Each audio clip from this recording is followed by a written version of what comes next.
Well, good morning. Hi, Jeremy, and hi, Tyler. How are you guys today? Good morning, Doing Kelly. well. Awesome, awesome. Well, thank you so much for joining me. I just had this idea to learn more about Hurricane Helene, and I've been up to Western North Carolina. I know people that are serving there, and I've been watching like so many of us have online. And Tyler Lee is someone that I learned from the beginning that was doing some things through the Hickory Airport, and so I've asked him to join me today. And I've also asked Jeremy Smith to be my techie guy. He runs a podcast, and so he's willing to kind of make sure all this comes together. Jeremy, I've known for 4 years, and he's the director of Fellowship of Christian Athletes Lake Norman.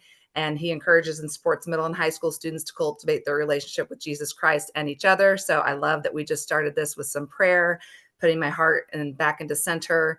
And he's also a great communicator. And we just want to communicate with our community about things that we are learning. And I want to title this Everyday People Doing Extraordinary Things. So Tyler Lee is the former 2022 Republican Congress congressional nominee for North Carolina District 12. He's now a realtor and real estate investor. And then most recently, he became involved in rescue missions following Hurricane Helene. So I've invited him onto this just to talk and hear about his story. We haven't talked about it, except for we were sharing some, texts and whatnot, because I was learning about things and I knew that it was everyday people making these rescues, working these radios and coming in to help people. So after this crazy hurricane, let's just start to talk about it and figure out what happened and what we can do to continue to help the people in Western North Carolina. So first of all, I had no clue that this was going to be such a catastrophic event. I was kind of just, hanging out. I knew there was going to be rain, there was going to be wind. I was planning to go to Salt and Light Conference that weekend. And after what happened that night, Friday night it was, Salt and Light Conference was canceled. And then I just started looking at the devastation and destruction. So Tyler, what were you doing Friday night when this hurricane was continuing to drop the mother load on Western North Carolina?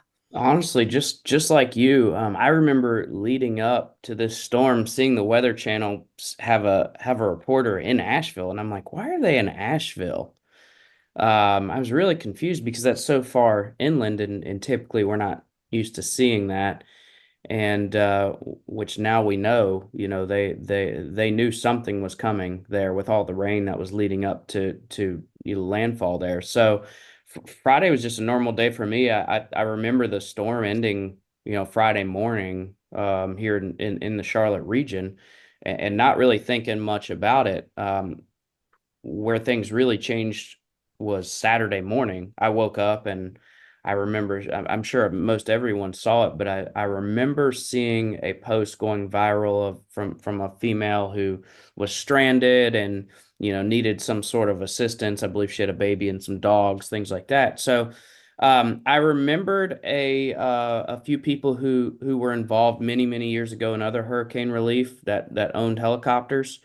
Um, and so I texted them and just said, "Hey, are you seeing this? Have you seen this, Facebook post going around? Are you getting involved?" And they were like, "Yeah, we're gonna help." So one thing led to another. Then I started seeing more and more and more, and I kind of accidentally got involved here because I just felt like I couldn't sit on the sidelines. I started seeing more posts, and so I used my social media reach. I've got over 30,000 followers between all my accounts. So I just Mhm. put out a message, hey, if you have family or know someone that is stranded, you know, send me a message and I'll get it to the right people. And that's how I accidentally got involved on that Saturday. Wow, awesome. So pretty much started from your base was your home, but I think at some point did you end up working out of the airport? Kind of talk about how that happened. I did. I ended up. It was, they had a lot of processes and people in place by the time I got to Hickory Regional Airport on the following Tuesday, a couple days into this thing. So those days leading up, I'm trying to balance my life here. Of my wife was out of town, so I was, babysitting my child, trying to raise him, and work, and it was just all at one time. So I was doing a lot from home, sending out addresses to groups or to helicopter pilots. Operation Airdrop was a big one, that had Mhm. had had stationed themselves around these regional airports. So I finally made it out Tuesday, and they had an amazing operation in place. They had a lot of people and processes. So I was able to utilize the addresses that were coming in from my social media to then pass along to their team. They had a system in place of note cards. We'd write it down and then hand it off to the helicopter pilots, and they would go out on these rescue missions. But for the first couple days leading up, it was all done out of my house. And, it just, I tell you, it was there were so many people. For those who haven't been out to Western North Carolina and seen it, when you have hurricanes in Florida or other places, you have flat land and generally it's accessible, but in Western North Carolina, you have houses that can be miles, up a mountain. And when there's trees down and no electricity, no communications, it's tough to get to people. And so, where the benefit of the private sector came in was all of these citizens that had, these smaller private helicopters, two, four-seaters, they were able to get into places where people were stranded that were very, very secluded. And Mhm. honestly, if it was there's two groups that saved lives here. The two biggest takeaways I had was those private individuals who owned helicopters, and then secondly, Starlink, because for the first week or so we had no communications. They were really flying blind. We would get word that somebody was stranded or could be stranded or needed medical attention, but we really for the first few days had no way of confirming that. And you're trying not to send these pilots into any dangerous situations, so we did the best we could to confirm the information we had, but with no communications, there's just not a lot you can do. And there were so many towns in Western North Carolina that were just blackout, that people could not get to, unless you had horseback or a helicopter or a side by side. Vehicles couldn't get in, and it was a nightmare, to be honest. I mean, it took, I would say the first week was just, I got a lot of gray hair out of that because it felt like I was getting messages every minute, from people Yeah. that were stranded or knew of somebody that was stranded. Yeah, well then and I learned because I sent you one that had been reshared, so it looked like it was recent, but it had only been recently reshared. It was really from like 5 days ago. So I totally like I even got myself into that where yeah, we're all panicking and Facebook is not the best, resource for information, but at the same time it was doing some pretty awesome things connecting people. So give me an idea of the numbers of helicopter pilots like and I mean, obviously this is dangerous and but they knew that lives were at risk. So honestly, they were risking their lives. I mean, I'm just thankful. I don't think there was a single like accident from these private helicopter pilots that probably hadn't done rescues in a hurricane before, right? Like, give me an idea what the traffic looked like and how they communicated. Yeah. I know out of Hickory Regional, that's where I was primarily focused. There are so many regional airports that had groups around Mhm. Western North Carolina. You had Statesville, you had so many others where people were basing out of. So I can only speak for Hickory Regional. I Mhm. know at one point we had 65 private helicopters, Oh my gosh. and Wow. so they were constantly in and out. And then the National Guard got involved. Their helicopters, they had to have bigger landing areas, so they Mhm. weren't able to get to some of these secluded sites, some of these homes that are on these mountaintops where people were stranded for days. So that's where the private individuals came in, and that's why I say the numbers could have been far, far worse if it wasn't for these private helicopters because they'd still be trying to get to people. But they were running probably 150 missions a day out of Hickory Regional, and then they were dropping tens of thousands of pounds of supplies, every day. So the first few days it went from search and rescue to supply drops and then eventually wellness checks. Awesome. So can you make an estimate of how many people were actually and what did they do? If they picked somebody up off the mountain, did they bring them all the way back to Hickory or where did they take someone that they were rescuing? Yeah, a lot of them they brought back and they had buses bus them out, private buses. This was all a coordinated effort from the private sector.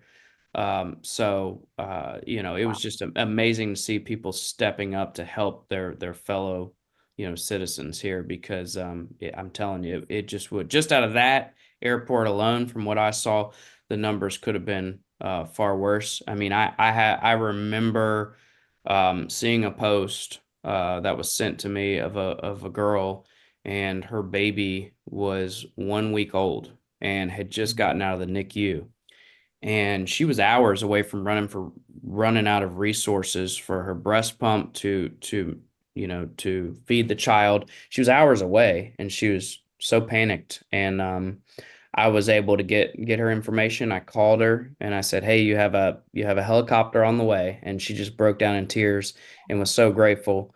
And stories like that, I'll just never forget. The response, to hear the relief, because I have a 16-month-old myself, and I just can't imagine being stranded somewhere and thinking, how am I going to feed my kid? They don't understand what's going on. And so it was those moments that were just so impactful to me that I'll never forget. And they were able to lift her baby out and drop them they actually took her to the hospital and made sure, the baby was taken care of and in good health. So many Now, stories like that came out of it, that we got to experience. now with that young lady, did she like utilize Starlink to connect with you, or there's like what are designated places where she knew that she can go to reach you? Or I mean, I guess I'm kind of curious how did she was able to get a phone signal to get to you? Yeah, that's a good question. So the first couple of days, I want to say we started getting Starlinks maybe on Monday or Tuesday. Hmm. So those first 2 or 3 days, we weren't able to really communicate. As communications companies started getting their cell towers back online, we had Starlink going out. We started being able to communicate more probably on that Monday or Tuesday, Wednesday. Right. That's when that started changing, and that's how I was able to communicate with her. But that first Friday, Saturday, Sunday, we were just getting tips from family or people that said, "Hey, my grandma lives up there, and she's a diabetic," and so we would get that information and try to get to them and get them the medical attention they needed.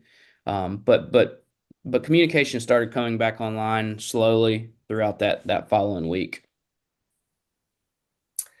Yeah, so I know another thing I had connected with you was that I know someone who had reached out to me through a Moms for Liberty connection, and she had been gifted 6 of these Starlinks from Robbie Starbuck. Yeah. So they were looking for remote places to get those, and so, you gave me a couple addresses. I had some other people that were, doing that, but she ended up that wasn't hard. She ordered 20 more. As soon as she drove Wow. in and figured out what was going on, she was like, Yeah. "Oh my gosh, we hardly hit a dent." Like, I don't think that's what people understand is the scope and the breadth of this devastation that's all throughout Yeah. 25 counties. Yeah. It's really something. So, wow, what was I going to ask? Jeremy, you talked about Starlinks, and then it made me think about something else.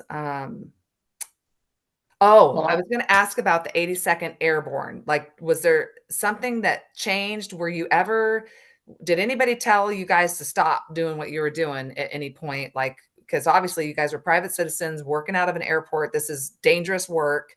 I guess there's air traffic controllers and things like that. Was there any regulations or anyone trying to stop you from doing what you guys were doing? Not out of Hickory. Okay. You'd have to ask other groups. We were so focused on that area, but Hickory was not.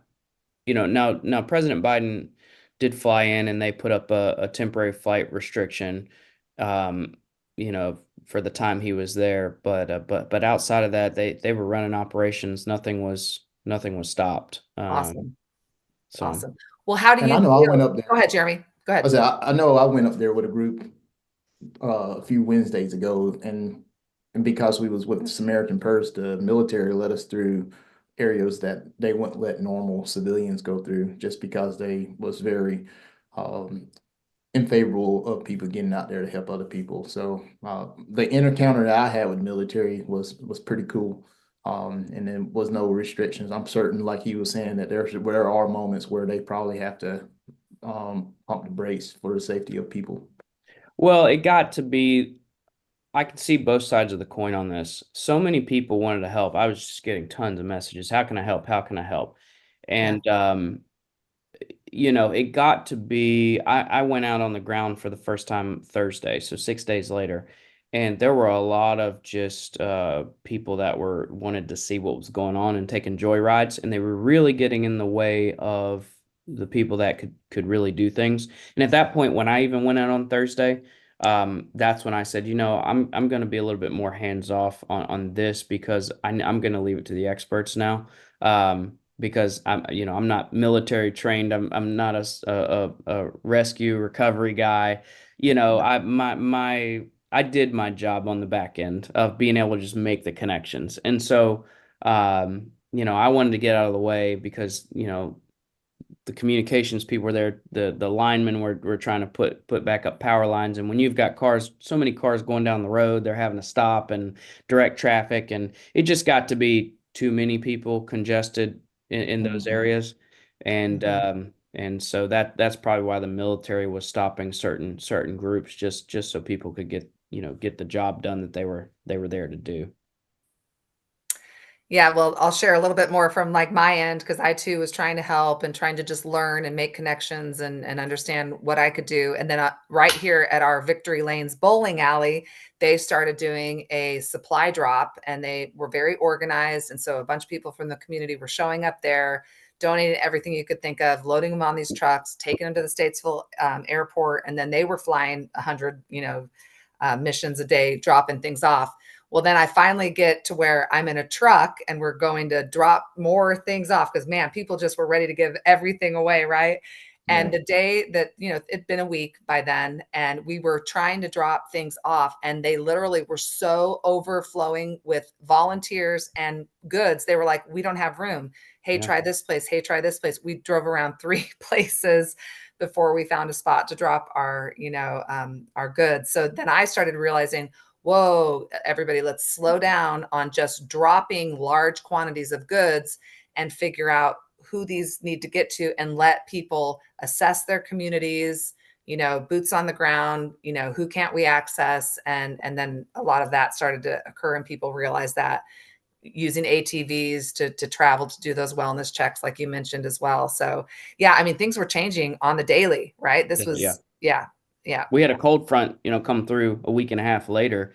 And Mhm. so the word we were Yeah. getting was, hey, tell people to start sending, pretty much outdoor camping gear for cold weather. That's what we need. It came in that Sunday, that Monday, a week and a half after.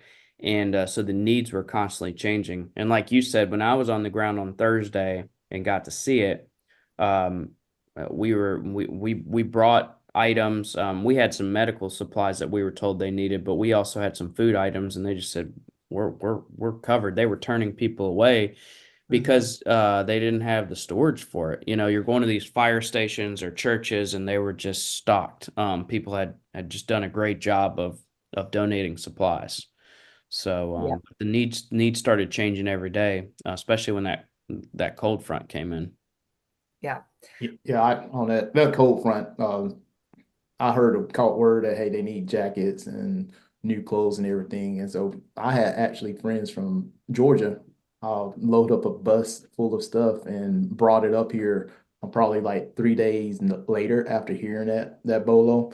And in 3 days, people were screaming like no more clothes. And so Yeah. right now at Fusion Teen Center, I got a room full of clothes that I got to figure out what to do with.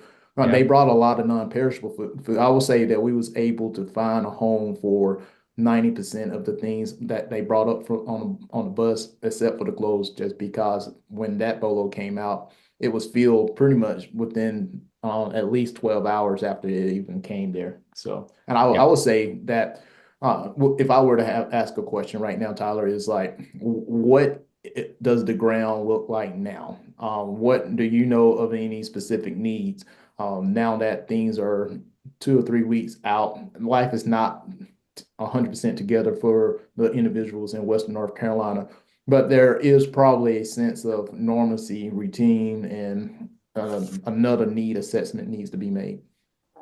Yeah, right now it appears to be just a cleanup, trying to get people back to normal life. I saw some of the Avery County schools had opened up this week. So that's good. But if people really want to get involved, I was blown away by Samaritan's Purse. We everybody knows Samaritan's Purse, but there were orange shirts. They're dressed out in orange shirts. They were Mhm. everywhere. That was the biggest group I saw that was organized. And you know, as the needs change, as the times change, and we knew there would be an influx of people that would come the first couple weeks of this thing, but this is going to go on for months and years. So if you didn't get involved, when it first started, there's still plenty to do. So Mhm. I would say this is a cleanup effort. A lot of these people didn't have insurance on their homes that I spoke to. So that's going to be a huge problem. And they lost everything. So now it's more of getting embedded in the community, finding out what they truly need for the long term. And there's people still living in tents, and it's just going to get colder and colder. So groups like Samaritan's Purse are great, just because they're on the ground. They're based right there near the hardest hit area. They're almost across the street from Swannanoa, one of the hardest hit areas. So they know their community better than we do, and that's why I encourage people to get involved with them as the needs change. As the timeline changes, to see what people need. And speaking of that, I just want to know, and Kelly, I don't know if I shared this with you, but when I went up there, me and the two other people from Georgia who are, I was a school bus driver back in the day, paying my way through college, and so the one of the people was one of the school bus drivers here, so they came up to North Carolina. We did Samaritan Purse. They sent us all the way to Black Mountain, Tennessee to do the service. Then we came back and Samaritan Purse is around the Boone area. So we went to Cracker Barrel to have like a dinner before we head back to Mooresville. And so as we're sitting there, a guy came up here and he was in a suit and tie and everything. He just sort of like, hey, I just want to say thank you for serving Samaritan Purse. We are from I guess this gentleman was like on the board for the Billy Graham Foundation and everything. So, and of course, American Purse is out of all that with Franklin Graham. And he just like, hey, I never would have thought as we prepare for hurricane disasters that it will be in our backyard. He's like, I grew up in this place. I walked those mountains. I knew people that have lost homes and everything. And I just want to say thank you for helping my home, my community. And I was just like, that was pretty cool. And then we finished eating up. Probably about 5 minutes later, there's this other guy. I think he's one of the Grahams, but I don't know. I don't know what they all look like. But he did the most coolest thing and everything. He saw the ticket on the table. He's like, "Hey, I just want to say thank you." He picked it up and took care of our tab. And I was just like, "Man, that's just amazing that they're appreciative of us coming into their community, their homes, where it all began for this ministry that they have built." So anyway, I thought that was just really powerful. It spoke volume to me in regards to the Billy Graham slash Samaritan person, the Christmas tree box, and all the other things that they do. My hat, I was able to really get to see their hearts personally. Yeah, that's a great story. Well, I want to share something too, Tyler, and I'll see if you saw the same thing. First of all, did you get a helicopter ride? I think at some point I saw you in a helicopter. Is that true? My brother did. I Okay. he Oh, he it was your brother. So he's Okay. he's he's former military. So again, I wanted to stay out of the way, Mhm. and not take up any seats. It would have been cool to go see it, but I got plenty of video and footage of it, so I did not actually ride a helicopter. I Okay. let the experts go. But you've been in on a car, right? So you've done a little bit of driving, and I saw that you were on I like an have. ATV, so you did more of that. Okay, well, that's Yep. what I've done more of too. And I want to ask if you noticed the same thing as me. So I did some supply drops. I went with Robert Leto from Trinity Baptist first, Jeremy. We went to Swannanoa. That was my first day in, and wow, that was devastating. It was just incredibly amazingly terrible. So that was the first one. And then I had a connection in Cherokee. So I went all the way to the Cherokee Reservation. Wow. That was very interesting. We made a supply drop there. And then I had made another one. And that day we were in like, I think it's called Waynesville. but we were trying to make a drop, and I ended up in Asheville as we made those 3 stops, and we dropped it at another church. So I kind of got to drive around a lot. And then Jamal, who is on the Moms for Liberty board with me, he kind of camped himself up now in Burnsville and Pensacola at a place called Camp Miller. So I got to go up there and visit. And something that I noticed is that these churches were spared.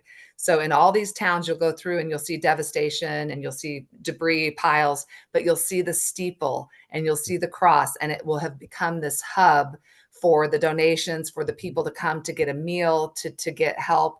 And I just, after, you're speaking of Samaritan's Purse being there, I think God has a message for us here, doesn't he? Did you see that as Yeah. well, Tyler?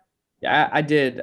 One church that sticks out to me was around Spruce Pine there, and it had been around since the 1800s. It was like 1850. I have a picture of it, and the water rose 30 feet. This church is on this hill, and if you're looking at it, you're saying there's no way water would ever get there.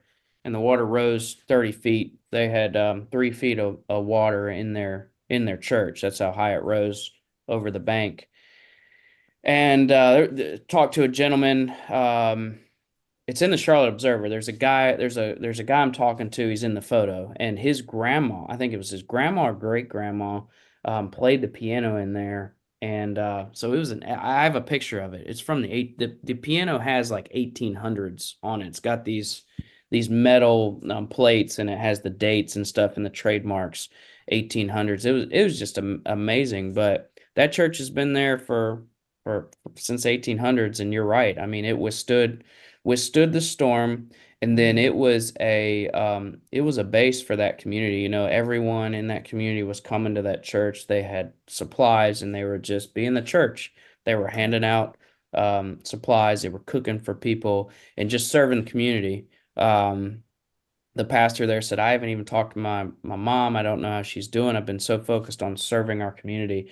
And that's what I took notice of too, Kelly, is it was the church that showed up for sure. Amen. Samaritan's Purse.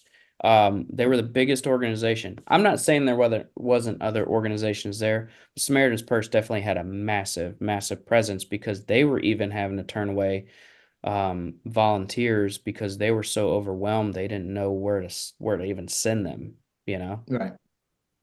Yeah. Yeah, so there really is a lot of redemptive story out of this. I know when I was up there, the people that were serving the food for 3 days, they'd come from Georgia. People that were coming to work, excavators had come from New York, New Jersey, and people left Florida. Like, people felt a calling, and they dropped everything and they came. They camped. They slept in their cars. They brought their equipment. They brought their cookers. I mean, it was the most heartwarming experience to see the movement of the people to help their neighbor. And that is something that we can definitely take away from this disaster. The people rose to the challenge to help one another. And there's a lot of, we can't ignore the fact that there are the conspiracy theories. There's a lot of frustration with maybe how the government handled things. Maybe we need to definitely look at how FEMA's organized and what we can do better after this disaster. But I'm just so thankful that we saw, neighbor helping neighbor, community rising up, and the church definitely coming to the rescue for sure. Yeah, yeah, it was organized chaos for sure. Yeah, yes. People just jumped in and wherever they could, and I was encouraged, because I all the time I was involved up there, not one time did religion or politics come into conversation. Not one time. The first time I heard it was, about 2 weeks later, and the guy volunteered that to me. He said, and I was serving with Samaritan's Purse, so this is a cool story. Um, he owned a duplex in the neighborhood I was working in. We were cleaning up there, and a group of us from our church went and served with Samaritan's Purse.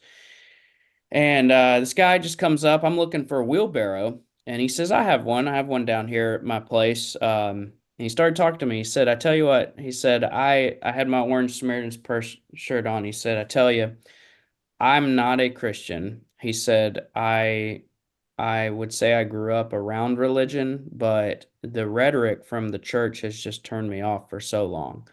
But he said, "You guys are really the hands and feet of Jesus. You're exactly what Christianity is or should be. And he said it's changed my opinion on religion. It's changed my opinion on Christianity. He said, I'm a Nashville Democrat, and I'm shocked at how many Trump supporters are out here and Christians, but it's really changed my opinion. I said, well, praise God. So we had a really good conversation. That was the whole point of it, is our actions speak louder than our words. Amen. And that's exactly what we were there for with Samaritan's Purse that day, was just to be the hands and feet of Jesus. And that guy took notice and volunteered that information to me, because we don't want to go there and push our politics or religion on people. We just want to serve, right? Yeah. And God will do the rest and change their heart. And so that was a Amen. really cool story that came out of this whole event too, that he experienced that and noticed that. Awesome. Well, I want to just take the moment to personally thank you for stepping up and stepping into action. You did step up to run for a leadership position in our, beautiful nation. And, I think that we have to require a lot out of those who step up to lead us. And I think that you were a great example of that. So, question, do you have any hopes to maybe put your hat in the ring again for any leadership in our country? You will see. Not in the immediate future. What I can control is what happens inside my four walls. And so we are focused on growing a family. And that takes a lot of time to be a really good parent and train them up in the way they should go. So right now, God has my focus on my family, because there's plenty of other people right now that I know can step up and do a great job, outside of in our communities. So I don't think we're done. I think God has made it clear we're not done. It's just not it's not now. We had a great run in 22.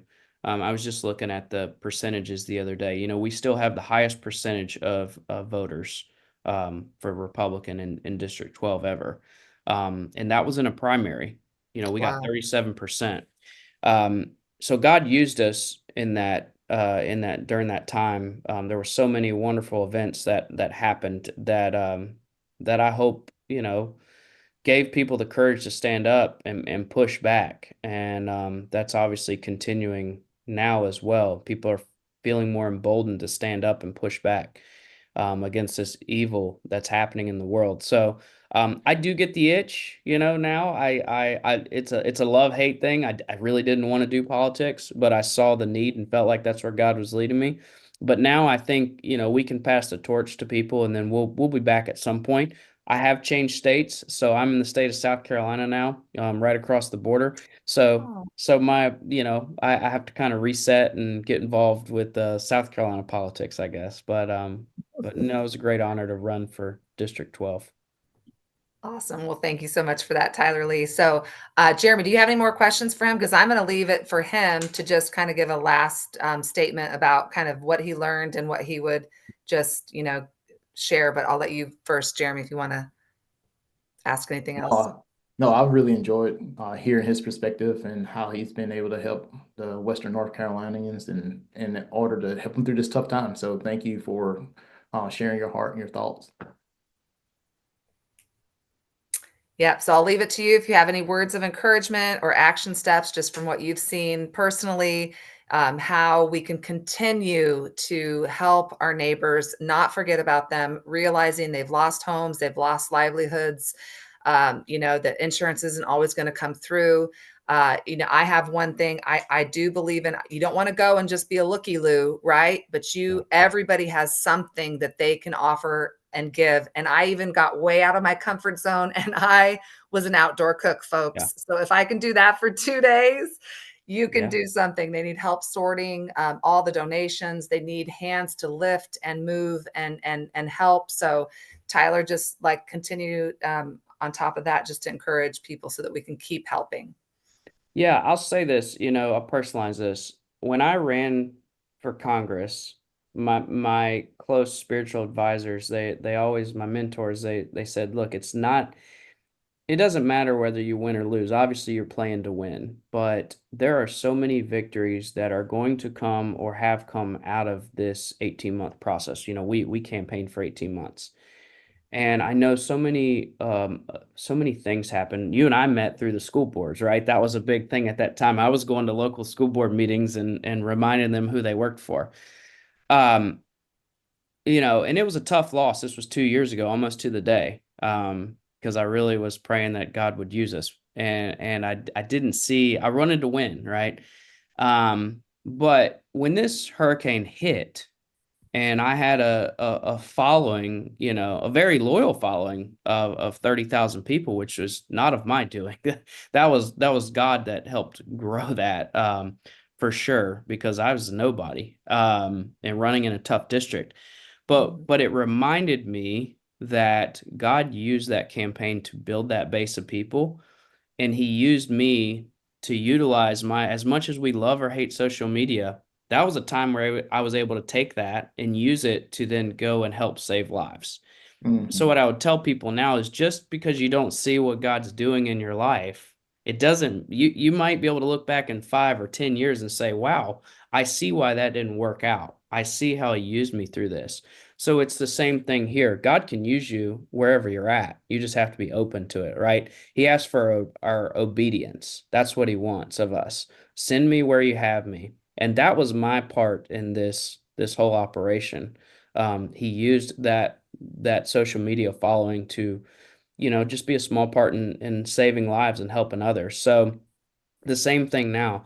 It's a great time for people to step up. Samaritan's Purse has been great. I know there's other great operations, but I know them very well and have served with them, and they're a good one to start with. And just use your God-given talents and abilities to go and help people that are truly in need, that can't help themselves right now. And it's very fulfilling.